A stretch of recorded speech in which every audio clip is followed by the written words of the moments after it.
নমস্কার, আমি মন্দিরা রায়চৌধুরী। আমার আজকের বিষয় হলো মাতৃত্ব বন্দনা যোজনা। এই মাতৃবন্দনা যোজনাটা কি? মাতৃবন্দনা যোজনাটা হচ্ছে আমরা যে বেনিফিশিয়ারিদেরকে নিয়ে কাজ করি তার মধ্যে বেনিফিশিয়ারিতে আমাদের কিছু গর্ভবতী মা থাকে, যারা হসপিটালে বাচ্চা ডেলিভারি করানোর পরে ছেলে সন্তান হলে 5,000 টাকা এবং মেয়ে সন্তান হলে 6,000 টাকা পায়। কিন্তু এই কাজটা আগে কারা করতেন? আগে কাজটা করতেন আমাদের সাব সেন্টারের দিদিরা, অর্থাৎ ফার্স্ট এনএম, সেকেন্ড এনএম এবং আশা দিদিরা। ফার্স্ট এনএম দিদি 4টে চেক আপ করলে এবং হসপিটালে ডেলিভারি হলে তবে তারা পেতেন। কিন্তু এখন নতুন করে দেখা যাচ্ছে যে এই দায়িত্বটাও অঙ্গনওয়াড়িদের কাঁধে চাপিয়ে দেওয়া হয়েছে। হয়তো এখনো কেউ কেউ বুঝতে পারছেন না, কিন্তু খুব ভালো করে লক্ষ্য করলে দেখবেন এখন গর্ভবতী মায়েদের নতুন রেজিস্ট্রেশন করতে গেলেই আগে এফআরএস করতে হচ্ছে। এফআরএস করার পরে তাকে আপনার পোলিও কার্ডটা যখন আপনি এন্ট্রি করতে যাবেন তখন দেখবেন আপনাকে তার সমস্ত ডিটেলস দিতে হচ্ছে।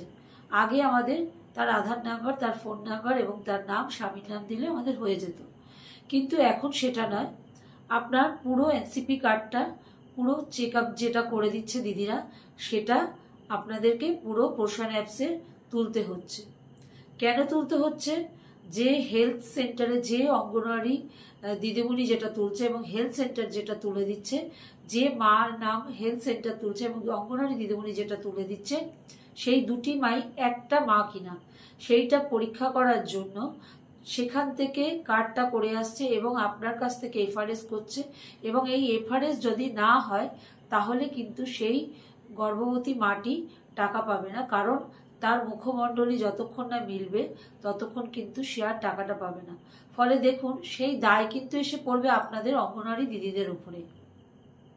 কারণ অনেক জায়গাতেই দেখা যাচ্ছে সার্ভারের প্রবলেম থাকছে এবং কাজটা করাতে সমস্যাও থাকছে। যখন আপনাকে এই কাজটা করতে হবে তখন কিন্তু গর্ভবতী মাটাকে কাছে বসিয়ে তবেই আপনাকে এই কাজটা সম্পূর্ণ করতে হবে। কিন্তু যেসব এরিয়াগুলোতে সার্ভারের প্রবলেম আছে সেখানে কিন্তু অঙ্গনওয়াড়ি দিদিদের সমস্যা। আবার আরেকদিকে দেখা যাচ্ছে যখন সেই মাটা কার্ডটা করছে তখন কিন্তু হেলথ থেকে আপনাদের ওই মায়ের পোলিও কার্ডের ওপরে আপনার সেন্টার কোড এবং আপনার নাম, মোবাইল নাম্বার দিয়ে দিচ্ছে এবং সেখানে যে মাটা কার্ড করতে যাচ্ছে সেই মায়ের কার্ডের আধার নাম্বারটা এবং তার মোবাইল নাম্বারটাও কিন্তু নেওয়া হচ্ছে।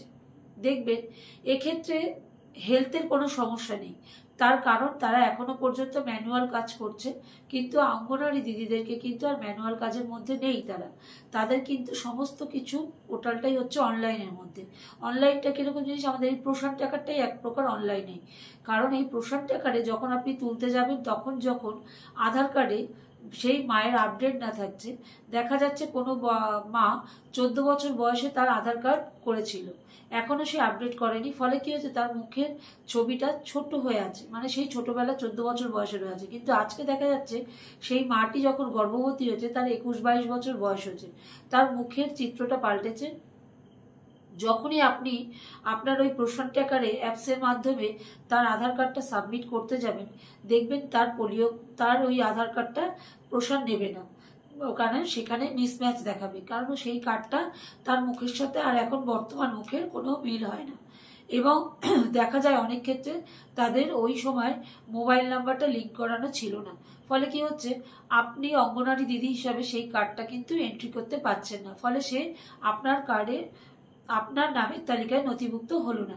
কিন্তু অপরদিকে দেখা গেল হেলথ সেন্টারে কিন্তু সে গেল এবং যেহেতু হেলথের দিদিরা ম্যানুয়ালি কাজ করছেন, তারা খাতায় লিখলেন, তারা তাদের কার্ডের সমস্ত কিছু ডিটেলস তুলে দিলেন এবং তারা ভ্যাকসিনেট করে দিলেন মাটাকে। এদিকে দেখা যাচ্ছে হেলথ থেকে বলে দেওয়া হচ্ছে এই মাটি ওখান থেকে খাবার পাবে। আবার আরেকদিকে দেখা যাচ্ছে সেই মাটি যেই ফোন নাম্বারটি দিয়ে আসলো সেই মার ফোন নাম্বারে একটা অডিও ঢুকলো, যে অডিওতে শোনা যাচ্ছে যে আপনি অমুক সেন্টারে গিয়ে নামটা নথিভুক্ত করুন এবং আপনি সেখান থেকে পরিষেবা না পেলে টোল ফ্রি নাম্বারে আমাদেরকে জানান। কিন্তু এইটা কেন দেখছে না গভর্নমেন্ট বা আমাদের ডিপার্টমেন্ট কেন দেখছে না? গভর্নমেন্টের কথা আমি বাদই দিলাম, দেখা তো উচিত আমাদের ডিপার্টমেন্টের। এই জিনিসগুলো ঠান্ডা ঘরে বসে থেকে না কাজটা করে আমার মনে হয় সমস্ত অঙ্গনওয়াড়ি দিদিদের সঙ্গে একটু আলোচনা করা বা এইগুলো নিয়ে কথোপকথন হওয়া উচিত। তারপরে এইরকম একটা অর্ডার করা উচিত, যেখানটায় গিয়ে অঙ্গনওয়াড়ি দিদিমণিরা কিন্তু খুব সমস্যায় পড়ছে, বারে বারে সমস্যায় পড়ছে। এবং আমার ভিডিও করার উদ্দেশ্য একটাই, যে যাতে এই ভিডিওটা প্রচুর মানুষের মধ্যে ছড়িয়ে যায় এবং সেখান থেকে যাতে ডিপার্টমেন্টেরও কোনো মানুষ দেখতে পান, দেখতে পেয়ে যদি আমাদের এই ব্যবস্থাটা, এই যে অব্যবস্থা, হেলথ তুলছে অঙ্গনওয়াড়ি দিদিমণি তুলতে পারছে না, এই যে দুটো মাঝখানে পড়ে যে অঙ্গনওয়াড়ি দিদিমণি যে সমস্যার সম্মুখীন হচ্ছে, এইটা যদি আমাদের ডিপার্টমেন্ট দেখে তাহলে মনে হয় অঙ্গনওয়াড়ি দিদিমণিরা বাধিত হবেন। তাছাড়াও মাঝখানে এই যে আগামী দিন আমাদের পালস পোলিও রয়েছে, কোনো কোনো জায়গায় অর্ডার করা হচ্ছে পালস পোলিওতে গোটা ডিম, আবার কোনো কোনো জায়গায় অর্ডার করা হচ্ছে অর্ধেক ডিম। কোনো সিডিপিও অর্ডার করছেন শনিবারের মেনু অনুযায়ী হবে, কোনো কোনো সিডিপিও বলছেন ঠিক আছে গোটা, যদি পাবলিক অসুবিধা করে, যেহেতু আমাদের একটা সময় পোলিওতে গোটা ডিম দেওয়া হতো, কিন্তু এখন তো সেটা হয় না। কিন্তু মানুষ তো আর বুঝতে চায় না। কিন্তু ডিপার্টমেন্টের তো এগুলো উচিত সিডিপিওকে প্রধানদের সাথে, যেখানে যেরকম পলিটিক্যাল পার্সনরা রয়েছে তাদের সাথে আলোচনা করে আমার মনে হয় এগুলো একটুখানি খুব সহানুভূতির সাথে দেখা উচিত। সিডিপিওরা চুপচাপ বসে থাকবেন বা ওই শুধু ভিসি করবেন, তার দ্বারা তো অঙ্গনওয়াড়িদের কোনো সুরাহা হয় না। অঙ্গনওয়াড়িদের তো গিয়ে সেই দিনের শেষে গিয়ে ওইখানটায় পাবলিকদের কাছেই ফেস করতে হয়, কিন্তু ওনারা ওনাদের মতো বলে দিচ্ছেন অর্ধেক, কোনো কোনো জায়গায় বলছেন গোটা। আগামী দিন দেখা যাবে অনেক জায়গায় অনেক সেন্টারে গন্ডগোল হয়েছে এবং সেটা নিয়েও আমি যদি গন্ডগোলে সেগুলো জানতে পারি আপনাদের সামনে আমি তুলে ধরবো। আশা করব হবে তো অবশ্যই, কারণ কিছু কিছু জায়গায় শোনা যাচ্ছে যে কোনো কোনো সিডিপিও অর্ডার করে দিয়েছেন দিদিমণিরা গোটা ডিম দেবে, কিন্তু বিল পাবে হয়তো বা অর্ধেকের, বা আবার গোটাও দিতে পারে। ওনারা কিভাবে অ্যাডজাস্ট করবে আমি জানি না, কিন্তু এক যাত্রায় পৃথক ফল তো হয় না।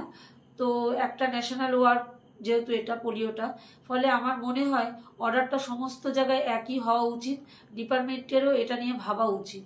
নমস্কার, এইটুকু বলেই আজকে আমি শেষ করব।